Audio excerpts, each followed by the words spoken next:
Go back to your country. Are you the one who ate the bat? This is America. Speak English. Coronavirus. Chinese people are nasty. Flu. Ching chong. Make these Chinese people die. No one wants bring that chink virus. Stupid chink. The year 2020. Headlines. COVID-19 has fueled racism and xenophobia against Asian Americans. One by one, we watch our brothers, sisters, elders, our community verbally and physically attacked. We became the blame for a global pandemic that infected 21.8 million people and claimed the lives of 773,000 worldwide and still counting. Yet racism is simply not the only challenge we face. The stigma that surrounds the virus kept customers out of Asian-owned business in fear of contracting COVID-19. This drove 80% of customers away, leading to profits plummeting and some stores forced to shut down. I reached out to organizations led by Asian American and Pacific Islanders in Philadelphia to get their perspectives on how COVID-19 has impacted the Asian community. Hi, my name is Cinematography Storms, and I am the founder and director of Modero and Company. I am one of the community leaders for the Indonesian community in South Philadelphia. The COVID-19 impacted the Asian American in Philadelphia, specifically the Indonesian community, because a lot of people actually lost their jobs. People don't have income coming in. People are struggling with paying rent. And then, of course, also with healthcare issues, a lot of the immigrant community don't have health insurance. So from healthcare perspective, it's impacted us tremendously. My name's Alex Marika-Webb, and I'm the executive director at Asian Americans United. And Asian Americans United has existed in Philadelphia since 1985, when it was founded by a group of people who wanted to be able to start taking a stand around some of actually the anti-Asian incidents that were happening in the community. One of the things that we've heard about and know is that when smaller businesses have had to close, the number of employees has changed. People have needed to look for new jobs, and those new jobs have often been in places, factories, different places like that, where there are workers that are needed, where other workers are needing to be replaced, and they're having to now travel there in not very safe conditions, in vans that are closed, having to then work in places that are not set up to avoid getting COVID. And so there are segments of community that are getting sick. Our community that's already underrepresented at times, and then because our community is the type of community with this culture that we tend to not to rock the boat. Like, we are very submissive, we follow the rules and things like that. But then during this pandemic, because of that one comment from our own leader, we get targeted for just being who we are, for just being someone who's not even bothering anybody, just going about our business, just taking the public transportation, doing our daily life. So we were under attack for being who we are. We didn't even do anything. We know that, for example, in New York City, even in just the last few weeks, an elderly woman was beaten and set on fire. That could happen in any of our communities easily. That we certainly were having incidents in Philadelphia. Anti-Asian and xenophobia has been deeply rooted in our history, but there has also been a long history of Asian-led organizations that have helped the community through these tough times.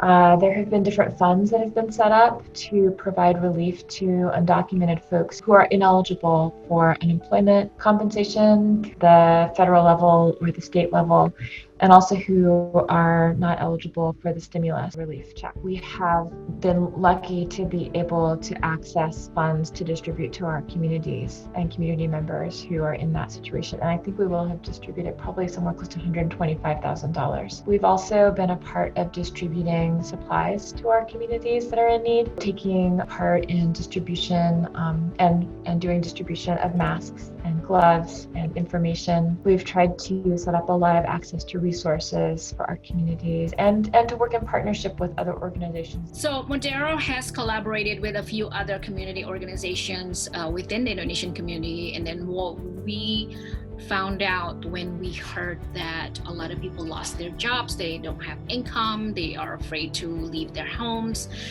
we decided to come together and start collecting resources just within ourselves first to put together care packages that consist of essential foods, things that people can use and eat at home, and then maybe combine it with other things. That's what we did, and we started doing that about once in every 2 weeks. But then we promoted that on social media. We started having other community members donating other resources, like even organizations like Resolve Philly, CMAC, Asian American United even donated funding and then donated food. So we're very grateful for that. And what we have also trying to do is connecting resources from City of Philadelphia to our community, specifically because of the language barrier.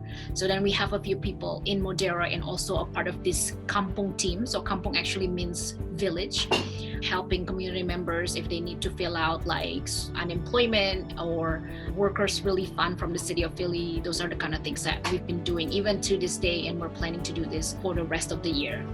This historically is something that we've seen at play for quite a long time now in the United States, and it tends to really grow when our communities are under stress. We need to, in turn, take a stand for other communities that are being targeted. We must stand with Black communities. We must stand with Latinx communities that are also being targeted in different ways. We shouldn't blame each other. We shouldn't turn against each other. We're going to have to fight shoulder to shoulder for our futures at this point. We should be proud of who we are and where we come from.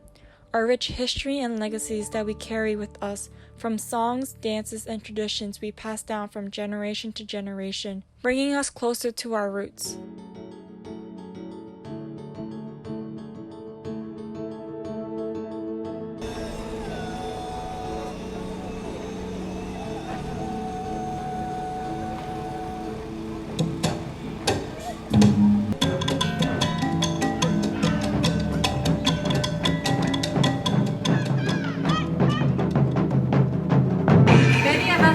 About or remembering the traditions of making lanterns, solving riddles, and the lessons in the folk tales that we're sharing.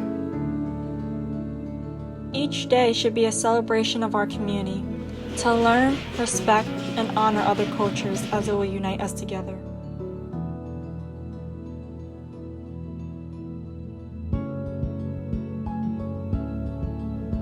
This is what we are saying as Asian Americans, not just in Philadelphia, but across the country.